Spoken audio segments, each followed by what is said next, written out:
একদিন রাতে আমি রান্নাঘরে কাজ করছিলাম, তখনই হঠাৎ আমার শ্বশুর রান্নাঘরে এসে আমাকে পেছন দিক থেকে ধরে নিলেন। ধাক্কা দিয়ে টেবিলের সাথে লাগিয়ে পিছন থেকে আমার সাথে কিছু একটা করতে চাইলেন। আমি কইলাম, বাবা আপনি আমার সাথে কি করছেন? আমি আপনার মেয়ের মতো। শ্বশুর কইল, চুপ, একদম চুপ, আমি যা করছি তা আমাকে করতে দে। তোমার সাথে এগুলো আমার অনেক দিনের শখ। তোমার এই পাগল করা রূপ দেখলে আমি কেমন যেন হয়ে যাই। বাবা আমি আপনার ছেলেকে সব বলে দিব। আমার ছেলে তোমার কোনো কথা বিশ্বাস করবে না। এই বলে শ্বশুর আমাকে যা করল তা শুনলে বন্ধুরা তোমাদের পানি চলে আসবে, তাই তোমাদের দুটি পায়ে ধরি বলি গল্পটি শেষ পর্যন্ত দেখো, তাহলেই তোমরা গল্পের আসল মজা পাবে। মাত্র 3 দিন হয়েছে আমার বিয়ে হয়েছে। শুরু থেকেই আমার শ্বশুর আমার নাম ধরে ডাকতেন। শ্বশুর বাড়িতে শুধুমাত্র আমার স্বামী আর শ্বশুর থাকতেন। বাসর রাতে আমার স্বামী আমাকে বিশেষভাবে বলেছিল যে আমার বাবা খুব রাগী স্বভাবের মানুষ, তাকে কোনো কথাতেই কখনো না বলবে না, না হলে তিনি খুব রাগ করেন এবং উল্টাপাল্টা কাজ করে বসেন। আর এই 3 দিনে আমি সেটাই দেখছি। যখনই আমার শ্বশুর আমার স্বামী সুবীরকে ডাক দিতেন, তখনই আমার স্বামীর মুখের রং যেন ফ্যাকাশে হয়ে যেত। সে খুব ঘাবড়ে গিয়ে তাড়াতাড়ি করে ঘর থেকে বাইরে বেরিয়ে শ্বশুর ঘরে চলে যেত। আমার স্বামী সুবীরের এই রকম ভীত চেহারা দেখে শ্বশুরের প্রতি আমার হৃদয়ে বিরক্তি ভাব ছিল। কারণে অকারণে তিনি তো সব সময় রেগে থাকতেন। বিয়ের 3 দিন পরে চতুর্থ দিন সকালেই সুবীর আমাকে কইল, আজকে তোমাকে বাইরে ঘুরতে নিয়ে যাব। তার একথা শুনে আমি অনেক খুশি হয়েছিলাম। কিছু সময় পরেই আমার শ্বশুর চিৎকার করে সুবীরকে ডাকলেন। তার ডাক শুনে আমার স্বামী তাড়াতাড়ি করে ঘর থেকে বাইরে বেরিয়ে শ্বশুরের ঘরে চলে গেল। একটু পরেই আমি শ্বশুর ঘর থেকে শ্বশুরের চিৎকার চেঁচামেচির আওয়াজ পাচ্ছিলাম। তিনি আমার স্বামীকে বলছিলেন, 3 দিন বিয়ের ঝামেলায় শেষ হয়ে গেল। তুই জানিস তো যে ফ্যাক্টরিতে তোর না থাকার ফলে কতটা লোকসান হচ্ছে। তারপরও তুই আজকে আবার ছুটি নিয়ে বাড়িতে বসে আছিস। এখন তাড়াতাড়ি করে ফ্যাক্টরিতে চলে যা। তুই গিয়ে সমস্ত শ্রমিকদের চোখের সামনে থাক, যাতে তারা ঠিকভাবে কাজ করে। তোর বিয়ে আমি এই কারণেই যে তুই সারাদিন বাড়িতে চুপ করে বসে থাকবি, আর তোর স্ত্রীকেও বলে দে যে রান্নাঘরের দায়িত্ব যেন সামলে নেয়। বাড়িতে তো আর কোনো মহিলা নেই যে রান্নাঘরের দায়িত্ব নেবে। এটা শুনে আমার খুব রাগ হয়েছিল, কেননা সবেমাত্র 3 দিন হয়েছে আমাদের বিয়ে হয়েছে, আর এই 3 দিন আমি নাস্তা বানিয়ে দিয়েছিলাম। আর প্রতিটা দিনই আমার শ্বশুর আমার তৈরি করা নাস্তায় কিছু না কিছু দোষ খুঁজে বের করত। যদিও আমার স্বামী আমাকে ভালোবেসে এটাই বুঝিয়েছিল যে বাবার কথায় খারাপ কিছু মনে করো না। 3 দিন তো আমি এই চিন্তাতেই ডুবেছিলাম যে শ্বশুরের মেজাজ সব সময় রকম থাকে কেন। কিন্তু যে চিৎকার চেঁচামেচি আজকে তিনি শুরু করেছেন তাতে আমি খুব ঘাবড়ে গেলাম।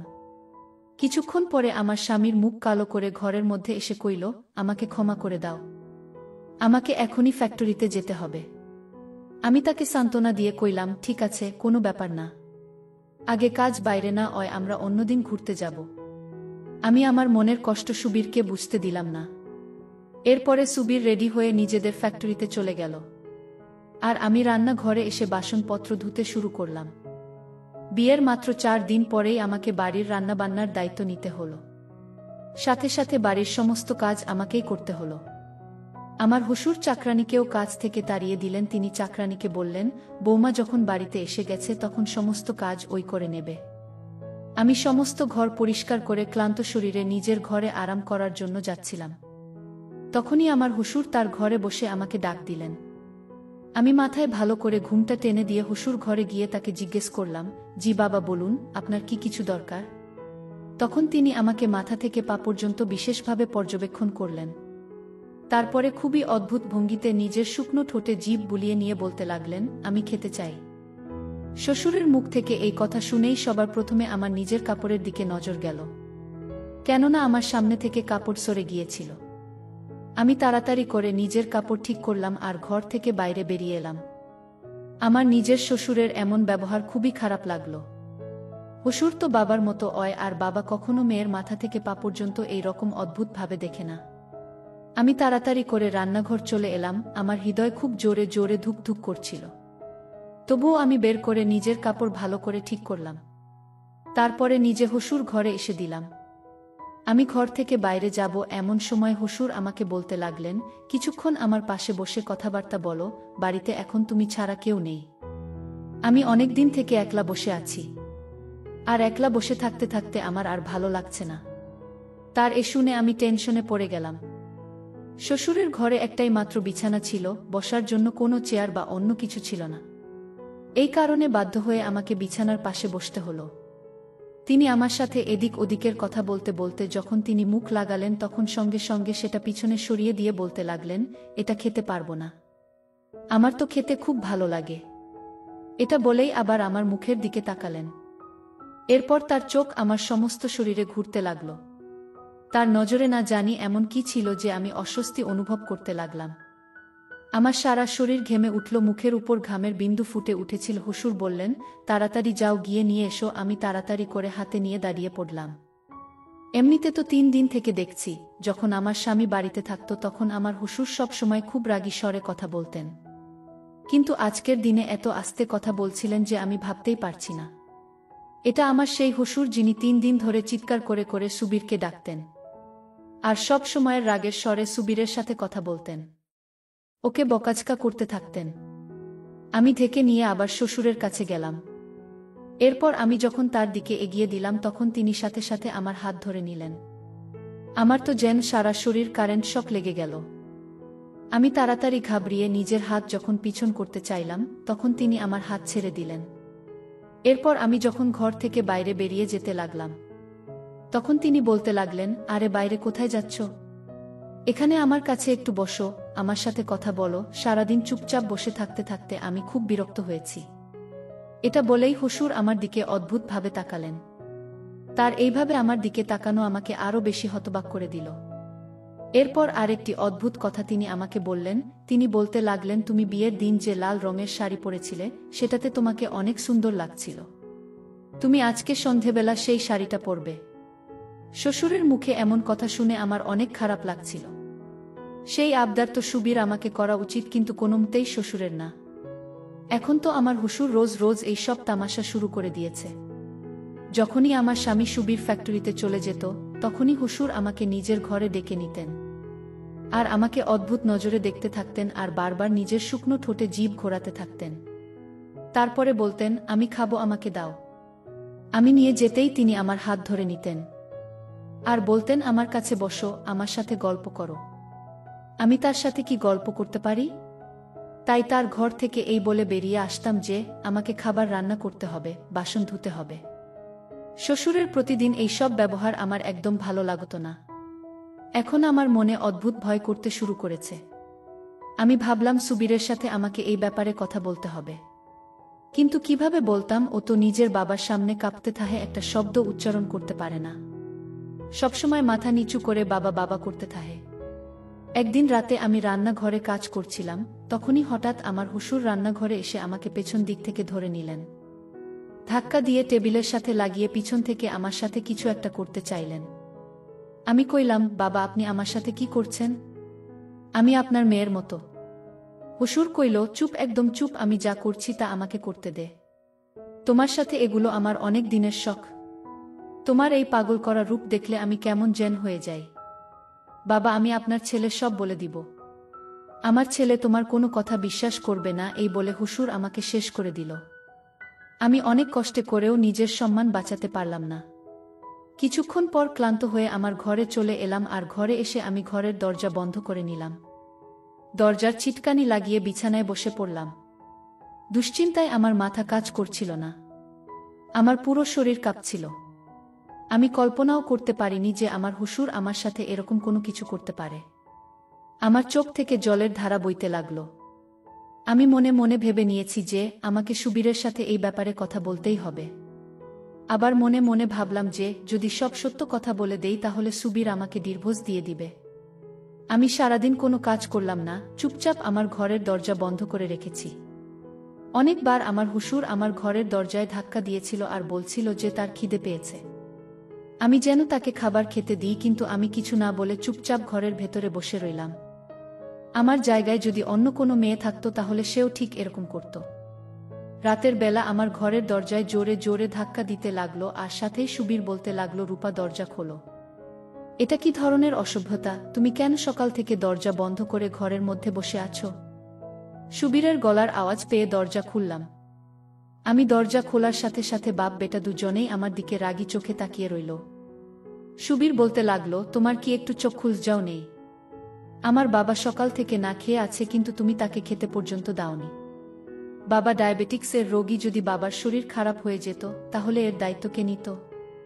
আমি কইলাম, আমি এনার দায়িত্ব নিতে পারবো না, ভালো হয় তুমি এনার অন্য কোনো ব্যবস্থা করে নাও।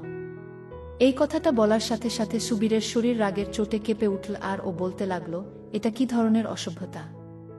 ও দিক থেকে আমার হুশুর বলতে লাগলেন, দেখেছিস বিয়ে হয় এখনো 7 দিনও হয়নি, এতেই এই মেয়ে নিজের রং দেখানো শুরু করে দিয়েছে। আমি আগে থেকেই জানি যে মেয়েরা বিয়ের পর এই রকম করে, আর আলাদা হওয়ার স্বপ্ন আগে থেকেই নিজের চোখে সাজিয়ে রাখে। কিন্তু বিয়ের 7 দিন পরেই এরকম করতে পারে এটা আমার জানা ছিল না। আমার স্বামী বলতে লাগলো, আজকে তুমি এই কথা বলে ফেললে রূপা, কিন্তু এরপর যদি কখনো ভুল করেও এই কথা বলো তাহলে আমি তোমাকে ডিভোর্স দিয়ে এই বাড়ি থেকে বের করে দেব। স্বামীর মুখে এই কথা শুনে আমার মুখের রং ফ্যাকাশে হয়ে গেল। আমার বাবার বাড়ির অবস্থা খুবই গরিব, আর আমরা 6 বোন ছিলাম। আমার বাবা অনেক কষ্টে যৌতুকের টাকা জোগাড় করে মেয়ের বিয়ে দিচ্ছিলেন। তাই আমার মা আমাকে বিদায়ের আমাকে এটা বলে দিয়েছিলেন যে, কখনো লড়াই ঝগড়া করে শ্বশুরবাড়ি থেকে ফিরে আসিস না। নিজের স্বামী আর শ্বশুরের সমস্ত কথা মেনে নিস, আর নিজের সংসারের ভালো করে দেখাশোনা করিস। কিন্তু যা কিছু আমার শ্বশুর আমার কাছে চাইতো সেটা আমি কোনোমতেই করতে পারব না। তার অদ্ভুত ব্যবহার আর বদমাইশি দিনের পর দিন বাড়তে লেগেছিল। সেই সময় সুবীর এতটাই রেগেছিল যে, যদি আমি ওর বাবার এইসব কথা বলতাম তাহলে নিশ্চিত ও আমাকে মিথ্যাবাদী ভাবত। আমি কোনো উত্তর না দিয়ে বিছানার উপরে বসে পড়লাম। আমার শ্বশুর বলতে লাগলেন, সুবীর বৌমাকে শেষবারের মতো বুঝিয়ে দেয় যে ও যেন নিজের মাথা ঠিক রাস্তায় নিয়ে আসে। না হলে আমি গিয়ে ওর বাবার সাথে কথা বলবো, আর ওর বাবাকে বলবো যে সামলাও নিজের মেয়েকে। এটা বলেই আমার শ্বশুর ঘর থেকে বেরিয়ে গেল। আমি রাগী চোখে শ্বশুরের দিকে তাকালাম। সুবীর বলতে লাগলো, কি ঝামেলা শুরু করেছ তুমি? তোমার ঘাড়ে তো আর 10 জন মানুষের বোঝা চাপিয়ে দেওয়া হয়নি যে তুমি সামলাতে পারছে না। আরে আমার বাবা তো একাই আছে বাড়িতে, না আছে কোনো ভাই, না আছে বোন। এরকম ঝুট ঝামেলা সংসারের স্বপ্ন তো সব মেয়েরাই দেখে, যাতে তাদের উপরে বেশি দায়িত্ব না চাপে। আমি আমার স্বামীকে কইলাম, আজ যদি আমার শাশুড়ি আর দেওর ননদ থাকতো, তাহলে আজকে যে অবস্থার মধ্যে দিয়ে যাচ্ছি সেই অবস্থার মধ্যে দিয়ে আমাকে যেতে হতো না। আমার কথা শুনে সুবীর আমার দিকে রাগী চোখে তাকিয়ে বলতে লাগলো, কি এমন অঘটন ঘটিয়ে ফেলেছে আমার বাবা? তোমাকে তো শুধু দুবেলা খাবারই তাকে দিতে হয়, সেটাও তোমার কাছে বোঝা মনে হচ্ছে।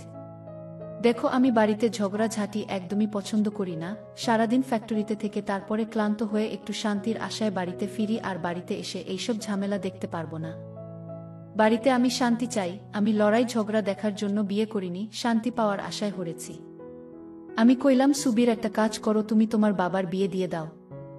আমার এটা বলার সাথে সাথেই একটা জোরে থাপ্পড় সুবীর আমার মুখে মেরে দিয়ে কইল, লজ্জা করে না তোমার এইসব কথা বলতে? বাবা এখন বয়স আছে বিয়ে করার। আমার বাবার 2 বেলার খাবার ও কি তোমার কাছে এতটা বোঝা হয়ে গেছে যে তুমি সেটাও রান্না করতে পারছো না? আমি কইলাম, তুমি আমার কথা বুঝতে পারছো না। সুবীর বলতে লাগলো, এটা আর কি এমন কথা যে আমি বুঝতে পারবো না?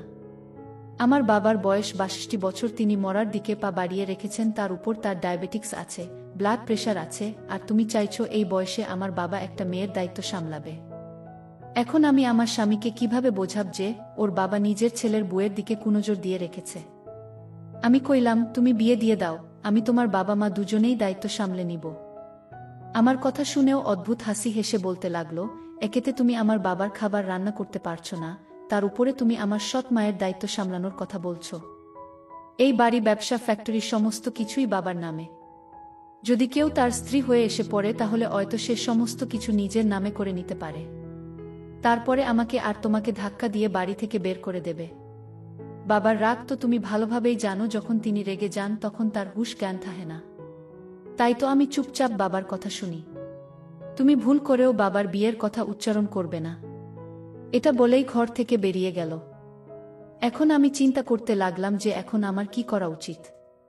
আমি প্রতিদিন আমার শ্বশুরের এরকম অসভ্যতা সহ্য করতে পারবো না।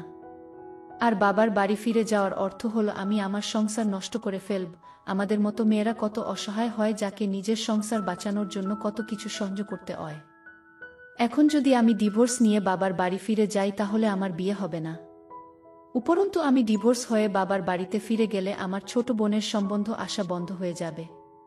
এসব কথা ভেবে কষ্ট আমার কান্না এসে গেল। আমি নিজের শাড়ির আঁচল দিয়ে চোখের জল মুছছিলাম।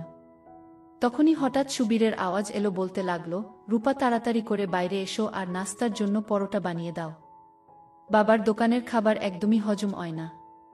আমি বাইরে গিয়ে নাস্তা বানালাম, তারপর ঘরের মধ্যে সেটা নিয়ে এলাম। আমি সেদিনও খাবার খাইনি, কিন্তু সুবীর একবারও আমাকে জিজ্ঞেস করেনি যে তুমিও তো সারাদিন না খেয়ে আছো, এখন তাড়াতাড়ি করে খাবার খেয়ে নাও। পুরুষেরা কখনো স্ত্রীদের পরোয়া করে না, তাদের শুধু নিজের কাজ নিয়েই ব্যস্ত থাকে। সুবীরের ব্যবহারও সেই রকম ছিল, যেরকম বেশিরভাগ পুরুষের হয়। আমি তারপর থেকে নিজের মুখ বন্ধ করে নিলাম। সুবীর ফ্যাক্টরিতে চলে যাওয়ার সাথে সাথে আমার হুশুর আমাকে চিৎকার করে ডাকতে লাগলো। আমি খুব বিপদে পড়ে বাধ্য হয়ে তার ঘরে গেলাম। আমাকে দেখেই তিনি অদ্ভুতভাবে হাসতে লাগলেন আর বললেন, তুমি কি ভেবেছিলে যে তোমার শরীরের নেশা আমার ছেলের মাথার উপরে উঠে আছে, আর তোমার জন্য ও আমাকে ছেড়ে দেবে আর আমার থেকে আলাদা হয়ে তোমাকে আলাদা বাড়িতে নিয়ে যাবে? নিজের চিন্তাভাবনা বদলে নাও। আমি ভালোভাবেই উপরে কন্ট্রোল করে রেখেছি। চাইলেও কোথাও যেতে পারবে না, আর না তুমি কোথাও যেতে পারবে। এই জন্যই তো আমি কোনো বড়লোক বাড়ির মেয়ের সাথে আমার ছেলের বিয়ে দিইনি, যাতে সে আমার ছেলেকে ছেড়ে দিয়ে যেতে না পারে। এই কারণেই তো তোমাকে ওর বউ বানিয়ে নিয়ে এসেছি। কারণ আমি জানি তোমার বাবার অবস্থা এতটাও ভালো নয় যে সে একবার তোমাকে বিয়ে দেওয়ার পরে আবার তোমাকে বাড়িতে ফিরিয়ে নিয়ে যেতে পারবে, বা তোমার জন্য আলাদা কোনো বাড়ির ব্যবস্থা করতে পারবে। এখন তুমি যদি ভালোভাবে নিজের জীবন কাটাতে চাও, তাহলে আমি যা বলবো তোমাকে সেটাই করতে হবে। তার কথা শুনে আমি ভীষণ টেনশনে পড়ে গেলাম। তখন তিনি আরও বলতে লাগলেন, যাও গিয়ে আমার জন্য তৈরি করো। তার মুখের এই শব্দটা আমার ভেতরে আগুন লাগিয়ে দিত। আমার মন চাইতো আমি নিজেকে শেষ করে ফেলি। এতটা জঘন্য আর অসম্মানের জীবন আমি সহ্য করতে পারছিলাম না। আমি এখন এটাই করতে শুরু করলাম যে শ্বশুরের খাবার ঘরে পৌঁছে দিয়েই আমি তাড়াতাড়ি করে বাইরে বেরিয়ে আসতাম। ভুল করেও তার ঘরে বসতাম না, আর না তার সাথে কোনো কথা বলতাম। বেশিরভাগ সময় আমি নিজের ঘরের মধ্যেই থাকতে লাগলাম। একদিন তো শ্বশুর সমস্ত সীমাই পার করে দিলেন। তিনি সুবীরের পরোয়া করলেন। রাতে সবাই মিলে খেতে বসেছিলাম। আমি আমার শ্বশুরের আদেশ অনুযায়ী বিরিয়ানি বানিয়েছিলাম। বিরিয়ানি খেতেও খুব ভালো হয়েছিল, কিন্তু শ্বশুর খাবার খাওয়ার সময় বলতে লাগলো, আজকে তো বৌমা আমার মন খুশ করে দিয়েছে, সে দারুণ মজার বিরিয়ানি বানিয়েছে। সুবীর তার কথা শুনে হাসতে লাগলো আর আমার দিকে লাজুক চোখে তাকাতে লাগলো। কিন্তু শ্বশুরের কথা শুনে আমি একটুও খুশি হইনি। এরপর শ্বশুর 5,000 টাকা বের করে আমার দিকে এগিয়ে গিয়ে কইল, এই নাও তোমার পুরস্কার, এটা রেখে দাও। কিন্তু আমি না করে দিয়ে কইলাম, আমি শুধু আমার কর্তব্য পালন করেছি, আমি এটা চাই না। আমি নিষেধ করলাম, কিন্তু সুবীর আমার দিকে ঘুরতে লাগলো আর কইল, বাবা খুশি হয়ে দিচ্ছেন, তুমি না করো না, রেখে দাও। না চাই তো আমাকে ওই 5,000 টাকা নিতে হলো। আমি থালা ওঠানোর জন্য যখনই দাঁড়ালাম, তখন আমার শ্বশুর দাঁড়িয়ে গেলেন। আমার দিকে গিয়ে আমাকে নিজের বুকে জড়িয়ে নিলেন, আমার মাথায় হামি খেলেন। এটা দেখে আমি এমন হয়ে গিয়েছিলাম যেন আমি কোনো পাথরের মূর্তি। শ্বশুর বলতে লাগলেন, আমি তোমার এই পরিবর্তন দেখে খুব খুশি। এরকম যদি থাকো তাহলে খুব তাড়াতাড়ি আমার হৃদয়ে জায়গা বানিয়ে নেবে। এটা বলেই তিনি নিজের ঘরে চলে গেলেন। আমি সুবীরের দিকে একনজোরে তাকিয়ে রইলাম, কিন্তু ওর মনে এর কোনো প্রভাব দেখতে পেলাম না। কিন্তু আমার এই জিনিসটা খুব খারাপ লেগেছিল। আমি সুবীরকে কইলাম যে এটা আবার কি রকম ব্যবহার, আমি তার নিজের মেয়ে না, তার উচিত আমার থেকে দূরত্ব বাড়িয়ে কথা বলা। তার কি অধিকার আছে আমাকে এভাবে নিজের বুকে জড়িয়ে নেওয়ার? ভগবান তো একটা বয়সের পরে বাবার মেয়ে দূরত্ব বানিয়ে রাখার কথা বলেন। আমার এই কথায় সুবীর রেগে গিয়ে বলতে লাগলো, তুমি এত জঘন্য চিন্তাভাবনার মানুষ হতে পারো, এটা আমি স্বপ্নেও ভাবতে পারিনি। আমার বাবা তোমাকে নিজের মেয়ের মতো মনে করেন, এতে কি এমন মহাভারত অশুদ্ধ হয়েছে? তিনি তোমাকে শুধু একটু স্পর্শ করেছেন আর তোমার মাথার উপরে নিজের ভালোবাসা প্রকাশ করেছেন। তুমি খুব অদ্ভুত মেয়ে, তুমি বাবার হৃদয়ে নিজের জায়গা না বানিয়ে প্রতিটা কথা তার উপর বিরক্তি প্রকাশ করো। সুবীর ধীর শব্দে আমাকে এই সব কথা বলছিল ও আরও বলতে লাগলো, ভগবানকে ধন্যবাদ দাও যে বাবা এই কথা শুনতে পায়নি, না হলে খুব বড় বিপদ আমার মাথার উপর এসে পড়ত। তারপর আঙ্গুল উঠিয়ে আমাকে শাসিয়ে বলতে লাগলো, আমি তোমাকে শেষবারের মতো বোঝাচ্ছি, রূপা নিজের ব্যবহার বাবার সাথে ঠিক রাখো। আমি কান্না করতে করতে কইলাম, সুবীর আমার সহ্য ক্ষমতা শেষ হয়ে গেছে। এখন তুমি একটা কাজ করো যে ওই আমাকে ডিভোর্স দিয়ে দাও, আর না হলে নিজের বাবার বিয়ে দিয়ে দাও। এটা বলেই আমি ঘরের ভেতর চলে গেলাম। কিছু সময় পরেই বাড়ির দরজায় বেল বেজে উঠল। তারপরেই বাইরে চিৎকার চেঁচামেচির আওয়াজ আসতে লাগলো। আমি বাইরে এসে জানতে পারলাম যে আমার একটা দেওর আছে যে আমেরিকায় গ্র্যাজুয়েশন করার জন্য গিয়েছিল, আর সে সেখান থেকে ফিরে এসেছে, তাও নিজের স্ত্রীকে সাথে করে নিয়ে। আমার দেওর সেখানেই বিয়ে করে নিয়েছিল বলে আমার শ্বশুর দেওরের উপর খুবই রেগেছিল। এই কারণে ওকে এতদিন বাড়িতে আসার অনুমতি দেয়নি। আর আমিও জানতাম না যে সুবীরের কোনো ভাই আছে। আমি ওদের দুজন স্বামী স্ত্রীকে দেখে অবাক হয়ে গিয়েছিলাম। আমার শ্বশুর এখনও রেখে দাঁড়িয়েছিলেন। তিনি বলতে লাগলেন, যদি নিজের পছন্দ মতো বিয়েই করেছিলি তাহলে ওকে এখানে কেন নিয়ে এসেছিস, ওখানেই থাকতি। দেওর হাতজোট করে নিজের বাবার কাছে ক্ষমা চাইতে লাগল। তখন সুবীর ওর বাবাকে কইল যে, বাবা শান্ত হও, যা হওয়ার ছিল তা হয়ে গেছে। রমন্তকে ক্ষমা করে দাও। আমার কপাল ভালো যে আমার যাও এসে গেছে। আমার যা সুন্দরী ও রোগাপাতলা মেয়ে। আমি খুশি ছিলাম যে এখন বাড়িতে আমাকে একা থাকতে হবে না। আমার যা খুবই হাসি খুশি আর সবার সঙ্গে খুব সুন্দর করে কথা বলতো ও অল্পদিনেই আমার সাথে মিলেমিশে গেছিল। রমন্ত সুবীরের সাথে ফ্যাক্টরিতে যেতে শুরু করেছিল। এখন আমার শ্বশুরের নজর আমার দিক থেকে সরে আমার জায়ের দিকে গেল। এক রাতে খাবার খাওয়ার সময় শ্বশুর বলতে লাগলেন যে এখন থেকে আমার সমস্ত কাজ আমার ছোট বৌমা করবে। সেও খুশিতে রাজি হয়ে গেল আর বলতে লাগল, ঠিক আছে বাবা, আপনার যা কিছু প্রয়োজন আপনি আমাকে বলে দেবেন। রমন্ত ওর বউয়ের কথা শুনে খুব খুশি হয়েছিল। কিছুদিন পরে আমার যা বিমলা যখন শ্বশুর ঘর থেকে বাইরে এলো, তখন ওকে দেখে খুব ক্লান্ত মনে হচ্ছিল ও নিজের মুখের ঘাম মুছছিল। আমার আর বোঝার বাকি রইল না যে কোনো কষ্টের মধ্যে দিয়ে পার হচ্ছে। বিমলা চুপচাপ রান্নাঘরে এসে বাসনপত্র ধুতে লাগল। আমি জিজ্ঞেস করলাম, কি হয়েছে তোমার? তখন ও বলতে কইল, বাবার অভ্যাস খুব অদ্ভুত। সে অদ্ভুত নজরে আমাকে দেখতে থাকে, কখনো কখনো হাত ধরে নেয়, কখনো কখনো হঠাৎ করে বুকে জড়িয়ে নেয়, কখনো কখনো শ্বশুর এমন সব অদ্ভুত কথা বলতে থাকে যা শুনে আমার কানের লতি পর্যন্ত লাল হয়ে যায়। বিমলা আরও বলতে লাগল, আমি আগে যখন হাশেমের সাথে কথা বলতাম তখন তো বলতো যে ওর বাবা খুব ভালো মানুষ, কিন্তু তিনি তো কথায় কথায় আমাকে নিজের কাছে নেয়, আমাকে নিজের কাছে নেওয়ার চেষ্টা করে। আমার এইসব একদমই ভাল লাগে না। আমি কইলাম, এই দুই ভাই কখনো নিজের বাবার কথা অমান্য করে না। আমিও এই কষ্টের মধ্যে দিয়ে পার হয়েছি, কিন্তু সুবীর কখনোই আমার কথা বিশ্বাস করেনি। বিমলা বলতে লাগল, কিন্তু আমি তো রমন্তকে পরিষ্কার বলে দেব যে যদি ওর বাবা এরকম ব্যবহার করতে থাকেন তাহলে ওকে বলব যে ও যেন আমাকে অন্য বাড়িতে নিয়ে যায়। বাড়িতে আবার সেই ঝগড়া শুরু হয়ে গেল যেটা আমার আর সুবীরের মধ্যে হতো। রমন্ত বলতে লাগল, আমি তোমার সাথে 2 বছর বাইরের দেশে একা থেকেছি, এখন এখানে এসে মাত্র 4-5 দিন বাবার জন্য খাবার রান্না করছো কি? আবার নতুন ড্রামা শুরু করে দিয়েছ। ওদের মধ্যে সেই সব ঝগড়ায় হতে লাগলো যেটা সুবীরের সাথে আমার হতো। বিমলা হাশেমের কাছে ডিভোর্স চাইতে লাগল। সেই রাতে সুবীর যখন ঘরের মধ্যে এলো তখন ও চুপচাপ হয়ে রইল। আমি কইলাম যে, সুবীর, এখনো তুমি এটাই বলব যে আমি ভুল ছিলাম? যে অভিযোগ আমি বাবাকে নিয়ে করতাম সেটাই আজকে বিমলাও করছে। এর মানে কোথাও না কোথাও বাবাই ভুল করছে। আমি তোমায় সত্যি বলছি, বাবা একজন স্ত্রী দরকার। যদিও তার বয়স 62 বছর হয়ে গেছে, তোমাদের উচিত ছিল নিজের মায়ের মৃত্যুর কিছুদিন পরেই তার বিয়ে দিয়ে দেওয়া। তাহলে তিনি সত্যিই আমাদের নিয়ে ভাবতে পারতেন। আমার কথা হয়তো এখন সুবীর বুঝতে পেরেছে। পরের দিনও নিজের বাবাকে দ্বিতীয় বিয়ের জন্য কইল। তখন প্রথমে তো তিনি বিরক্তি ভাব দেখিয়ে বলতে লাগল, আমি এই বয়সে বিয়ে করব? তোদের কি মাথা খারাপ হয়ে গেছে? সুবীর কইল, একটা বিধবা মহিলা আছে, যদি তুমি চাও তাহলে এতে কোনো সমস্যা নেই। সেই মহিলার বয়স এখন 40-এর উপরে হবে, আর সে ভাইয়ের দয়ায় খুব কষ্টে নিজের জীবন কাটাচ্ছে। প্রথমে তো বাবা অনেক ঢং দেখালেন, কিন্তু তারপরে 2-4 দিন পরে নিজেই বলতে লাগলেন যে ঠিক আছে, আমি বিয়ে করে নিচ্ছি। কিছুদিন পরেই তার সাথে আমার শ্বশুরের বিয়ে হয়ে গেল। এতেই পার্থক্য হলো যে বাড়ির পরিবেশ অনেকটা ভালো হয়ে গেছে। সুবীর এখন নিজেই আমাকে বলতো যে তুমি ঠিকই বলেছিলে, বাবার একজন স্ত্রী দরকার ছিল।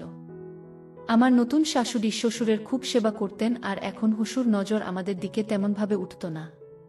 আমাদের সমাজে এই জিনিসও খুব সাধারণ হয়ে গেছে যে যদি বাবার বয়স বেশি হয়ে যায় তাহলে সন্তান তাদের দ্বিতীয় বিবাহ দিতে চায় না, যার কারণে পরিবারে আসা নতুন বউকে এই ধরনের সমস্যায় পড়তে হয়।